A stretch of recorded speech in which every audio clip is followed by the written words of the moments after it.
Bonsoir à toutes et à tous, ravi de vous retrouver pour ce nouveau numéro de 85 chrono. C'est la première partie, on va revenir sur les principaux résultats sportifs du week-end et on va attaquer cette émission avec du basket, la Ligue féminine et la 14e journée qui se jouait ce week-end. Ce dimanche, l'équipe de la Roche-Vendée Basket se déplaçait sur le parquet de Lyon-Asvel.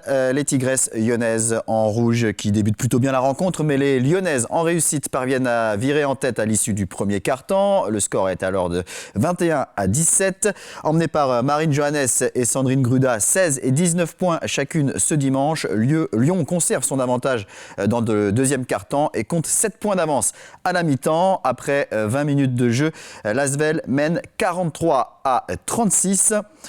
C'est dans le troisième quart-temps que c'est beaucoup plus difficile pour le RVBC. Lyon déroule son basket sans commettre beaucoup d'erreurs. La Roche ne trouve pas de solution pour contrer les Rodaniennes et l'écart se creuse. Il va atteindre 21 points au maximum. Finalement, les Lyonnaises comptent 16 longueurs d'avance à l'entame du quatrième quart-temps. Un quatrième quart-temps durant lequel les Vendéennes vont de nouveau croire à l'exploit puisque Lyon baisse le rythme et les coéquipières de Suarez, auteurs de 16 points sur ce match, reviennent à 5 points à 5 minutes de la fin. Mais Lyon ne laisse pas filer ce match et s'impose donc finalement 85-69. C'est une quatrième défaite consécutive pour les Lyonnaises. Au classement, le RVBC est toujours 5e avec 6 victoires et 8 défaites, tout comme Charleville 7e et Basketland 6e. Basketland justement, prochain adversaire des Tigresses. Ce sera samedi soir à 20h et ce sera à suivre en direct sur l'antenne de TV Vendée. Allez, on enchaîne avec du football et le championnat de National 2. C'était la 19e journée ce week-end. L'équipe des Herbiers affrontait la réserve du SCO d'Angers vendredi soir au stade Massabielle. Le VHF qui occupait avant ce match la place de leader. Une très grosse occasion, vous l'avez vu dès la première minute avec Ansousso qui n'arrive pas à pousser le ballon dans le but vide. 16e minute à la suite d'un cafouillage. Pierre Lavenant qui venait de frapper un corner décoche une magnifique frappe enroulée du gauche qui lobe le gardien. 1-0 pour les Herbiers. On retrouve Pierre Lavenant à la 24e minute sur coup franc. Brelivet est à la réception et double la mise. 2-0 pour le VHF. 25e minute offensive angevine avec Mohamed Sissé. Il est taclé par Yacoumba Sedi. L'arbitre estime qu'il y a faute et accorde un penalty.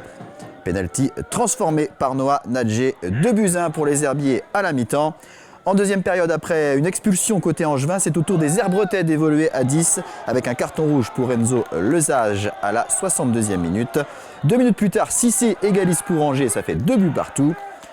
67e minute, le VHF obtient un penalty pour une faute de main de Raoul Isoa dans la surface de réparation.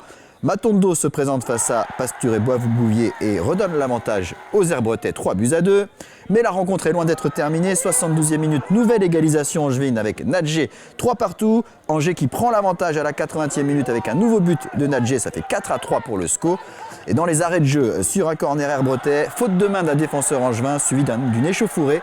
Résultat, un carton rouge de chaque côté et un penalty pour les Herbiers que Matondo manque cette fois-ci. On en reste donc à ce score de 4-3 en faveur du SCO d'Angers. On va écouter les réactions des deux entraîneurs au micro de Daniel Lelanne. C'est une mauvaise soirée parce qu'on perd Pierre Lavenant sur blessure, Thibaut Plisson avec une cheville très abîmée et puis 2 cartons rouges. Donc voilà, dans la maîtrise des émotions aussi en fin de match, on n'a pas... Je dirais entre guillemets, on s'est fait un peu allumer et puis les joueurs n'auraient peut-être pas dû réagir comme ça, mais ça fait partie du foot et du jeu. Mais voilà, ça ne remet rien en cause. Il faut continuer à travailler dès lundi et j'espère qu'on pourra répondre présent, même si on a pas mal d'absents pour la semaine prochaine à Angoulême. Un match assez équilibré, même si on a un peu plus d'occasions. Mais voilà, on les a pas mises à l'image de la première occasion du match, au bout de 40-45 secondes où c'est plus dur, je pense, de la rater que de la mettre, mais ça fait partie du foot. Derrière, on a continué, on a été très, très habile aussi sur les coups de pied arrêtés, on leur a fait mal, on a marqué.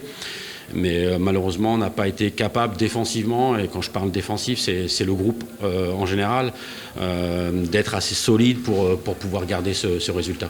Malgré tout, on a vu un bon match.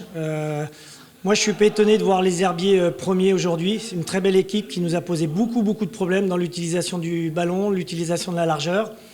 Alors peut-être qu'ils ont utilisé beaucoup d'énergie. Sur la deuxième mi-temps, ça a été mieux pour nous. Et puis après, bon, je comprends qu'il y a un peu de frustration. Il peut y avoir de la frustration d'un côté comme de l'autre parce qu'il y a un penalty à la dernière seconde. Aujourd'hui, on est content parce qu'on a été chercher la victoire avec des jeunes. Par contre, c'est vrai qu'il faut qu'on fasse preuve de beaucoup d'humilité. C'est une belle victoire chez le premier, chez le leader, mais il faut qu'on reste humble. Et au classement, le VHF perd la première place au profit de Gol FC, qui reprend donc son fauteuil de leader avec un point de plus que les Herbretais. La prochaine journée, ce sera le week-end prochain. Et l'équipe des Herbiers jouera vendredi soir à Angoulême. En National 3, on jouait la 16e journée ce week-end. Chaland a battu le leader, La Roche VF, 1-0. Les Chalandais 3e au classement. La Roche VF toujours premier avec 3 points d'avance sur Fontenay. Fontenay qui s'est imposé à domicile face à Changé, 1-0. Match nul 0-0 entre La Roche ESO et le Poiré Survie. Le ESO est 12e, le Poiré 9e. Et puis Pouzauges s'est incliné sur le terrain de Saint-Philbert 2-0. Les Pouzaugais sont 13e et avant-dernier. La prochaine journée, ce sera samedi avec notamment La Roche VF face à Beaucouzé, Saint-Nazaire contre Fontenay et Sablé face à Chaland. Et pour terminer cette page football, un résultat de division 2 féminine avec la mauvaise opération pour La Roche ESO qui s'est incliné à Saint-Malo 2-0 lors de la 14e journée. Les Ornésiennes qui rétrogradent à la dernière place. Il faudra réagir le 12 mars lors de la prochaine journée. Ce sera à domicile face au Mans. Des images de handball maintenant avec le championnat de National 1 féminine et à l'occasion de la 18e journée, l'équipe de La Roche-sur-Yon recevait celle de Pessac samedi soir à la salle Omnisport. Les Lyonnaises en rouge qui restaient sur une lourde défaite à Mios-Biganos. Pessac de son côté est invaincu avec 15 victoires en 15 matchs. Les Girondines débutent le match en menant au score 3-1 à la 5e minute puis 5-2 à la 7e. Côté lyonnais, alors qu'elle avait déjà réalisé 4 arrêts, la gardienne Milica Koubri est contrainte de quitter ses coéquipières sur blessure après un quart d'heure de jeu. Pessac mène alors 6-4 et va profiter d'un trou d'air côté lyonnais pour creuser l'écart. 9-5 à la 20e minute, puis 12-5 à la 26e. Un écart qui grandit encore pour atteindre les 9 buts à la mi-temps. Le score est alors de 15-6 pour Pessac. L'équipe de La Roche affiche un bien meilleur visage après la pause. Les Lyonnaises enchaînent 4 buts qui leur permettent de revenir à 15-10. Mais Pessac stoppe l'hémorragie et réussit à maintenir à distance les Vendéennes tout au long de cette deuxième mi-temps. Une deuxième mi-temps de bien meilleur niveau côté lyonnais, mais le retard pris au tableau d'affichage en première mi-temps était trop grand et les joueuses d'Ophélie Charbonnier ne peuvent que limiter la casse. Pessac s'impose 26-18, validant ainsi sa 16e victoire en autant de matchs. On écoute les deux coachs au micro de Sandrine Pelletier. Satisfait de la rencontre, c'est pour nous le deuxième plus gros déplacement de la saison, donc c'était un match qu'on avait coché comme plutôt difficile. Sachant que l'année dernière on avait vraiment eu des difficultés pour remporter le match ici.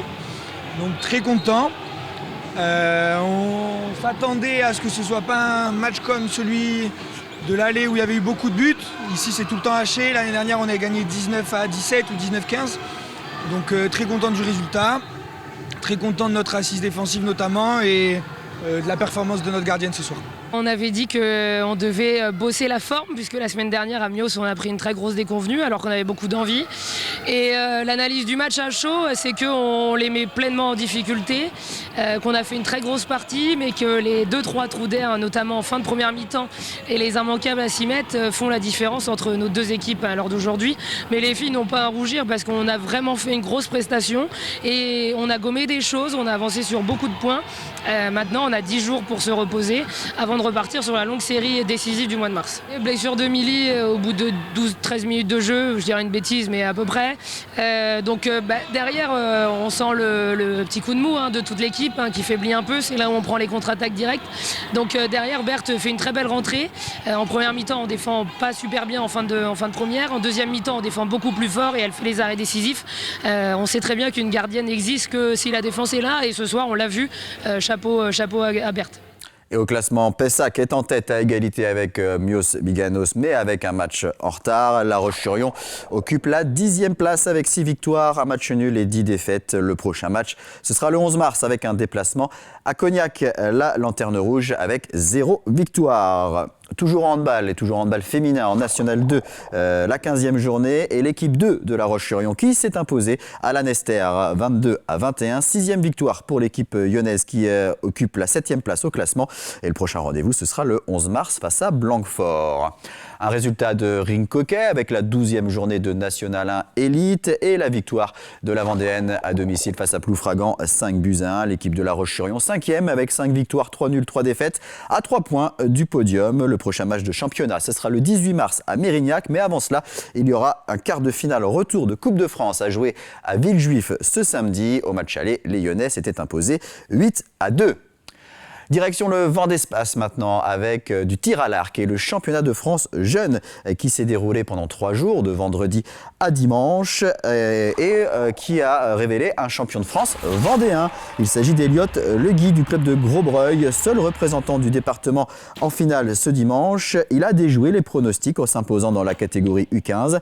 Il s'agissait d'une compétition de tir à 18 mètres en individuel. La phase finale se déroulait sous forme de duel. En finale, face à Arthur Gérardin, Eliott Legui se retrouve à égalité, 2 manches partout. C'est donc sur une flèche de barrage que s'est joué le titre. Arthur Gérardin accroche alors un 9, mais Eliott Legui touche le 10, ce qui lui permet donc d'être sacré champion de France. 384 archers des catégories U13 à U21 étaient réunis pendant 3 jours à Mouilleron-le-Captif. Une grosse organisation, mais beaucoup de satisfaction pour le comité de Vendée de tir à l'arc. On va écouter son président Pascal Lapkin ainsi que le nouveau champion de France U15, Eliott Legui, tous les deux au micro de Sandrine Pelletier. Je ne m'y attendais pas du tout, parce que de base je partais de très loin. Je partais 39e. Et là, je suis champion de France, je suis super content, je reviens toujours pas, je trouve ça, j'adore. En fait, tout s'est joué sur les duels, en fait, parce que je pense que tout le monde était stressé et tout s'est joué sur les duels, en fait, parce que les duels, tout le monde a sa chance, tout le monde peut gagner. Et je pense que c'est pour ça que j'ai gagné, en fait. Et moi, j'ai adoré ce week-end, j'ai pris beaucoup de plaisir, je suis très heureux, je suis très fier aussi, et je suis super content. Ce week-end très riche, très intense, très émotionnel. Et aussi très fatigant, mais alors un moment merveilleux. En plus, on finit par une victoire en U15 garçon avec Eliott Legui, donc on peut être aux anges. Et puis, on a eu un championnat organisé par nos bénévoles de 20 mètres, sans aucun couac, sans rien.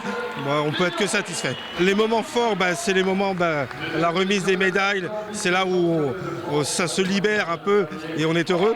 Il y a eu au moment des finales, parce qu'il y a eu des finales extraordinaires par les archers. Et puis tout le reste des jours, de mercredi jusqu'à ce soir, les moments de travail, de 6h30 du matin jusqu'à 22h. Voilà. Aujourd'hui, notre souhait, c'est de voir dans les années à venir qu'est-ce qu'on peut faire dans ce merveilleux écrin au niveau du tir à l'arc. Donc on va travailler avec la fédération et avec le département. Moi je tiens simplement à souligner que le département a été un des moteurs très actifs pour qu'on puisse réussir un si beau championnat de France. Et des résultats de volleyball maintenant, à commencer par le championnat de National 3 masculine. À l'occasion de la 15e journée, l'équipe de Boufféré s'est inclinée à Rezé 3-7-1. Boufféré qui occupe la 10e place juste au-dessus de la zone de relégation. Le prochain match, ce sera le 12 mars avec la réception de l'entente Puy-Gouzon-Castelnau-Lévis. Et puis en National 3 féminine, là aussi c'était la 15e journée. Elle était très attendue, la première victoire de l'équipe des Landes Gédusson. C'était donc face à la SPTT Laval, 3-7-1. Première victoire pour les Landaises qui sont 11e au classement. Prochain rendez-vous le 11 mars à Nantes pour affronter l'équipe des Neptunes.